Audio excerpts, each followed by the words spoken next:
रंजना देहाती लोकगीत के चैनल पे हमारे सभी भाई बहनों का स्वागत है। बहुत ही प्यारा, बहुत ही खूबसूरत मैं हवन गीत गाने जा रही हूँ। आप लोगों को हमारा हवन गीत कैसा लगे कमेंट बॉक्स में जरूर बताइएगा। हवन गीत। मंगल होवे हवनिया में, हवनिया में, मंगल होवे हवनिया में, हवनिया में, श्री रघुबर के चरनिया में, श्री रघुबर के चरनिया में, श्री रघुबर के चरनिया में। पहली हवनिया अयोध्या में भैली, पहली हवनिया अयोध्या में भैली, पहली हवनिया अयोध्या में भैली। राजा दशरथ के जमीनिया में, जमीनिया में, राजा दशरथ के जमीनिया में, जमीनिया में, श्री रघुबर के चरनिया में, श्री रघुबर के चरनिया में। मंगल होई हवनिया में, हवनिया में, श्री रघुबर के चरनिया में, श्री रघुबर के चरनिया में।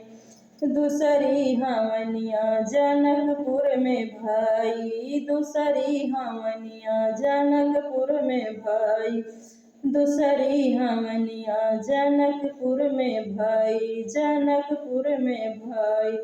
श्री जनक के जमीनिया में, श्री जनक के जमीनिया में, जमीनिया में, श्री रघुबर के चरनिया में, श्री रघुबर के चरनिया में, श्री रघुबर के चरनिया में। मंगल होई हवनिया में, हवनिया में, श्री रघुबर के चरनिया में, श्री रघुबर के चरनिया में। तीसरी हवनिया गोकुल में भाई, तीसरी हवनिया गोकुल में भाई, तीसरी हवनिया गोकुल में भाई, तीसरी हवनिया गोकुल में भाई।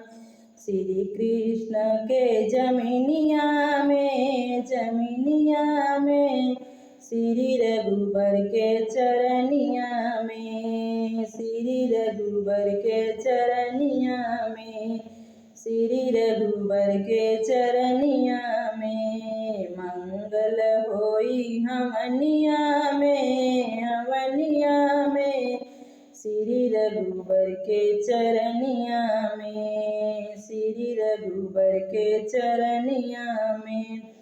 चौथी हवनिया सेवक घर भाई, चौथी हवनिया सेवक घर भाई, चौथी हवनिया सेवक घर भाई।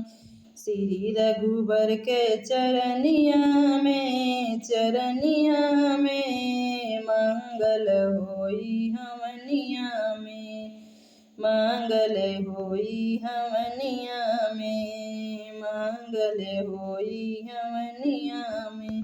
हमारा हवन गीत कैसा लगे आप लोग कमेंट बॉक्स से जरूर बताइएगा। रंजना देहाती लोकगीत के चैनल पे आप लोगों का स्वागत है।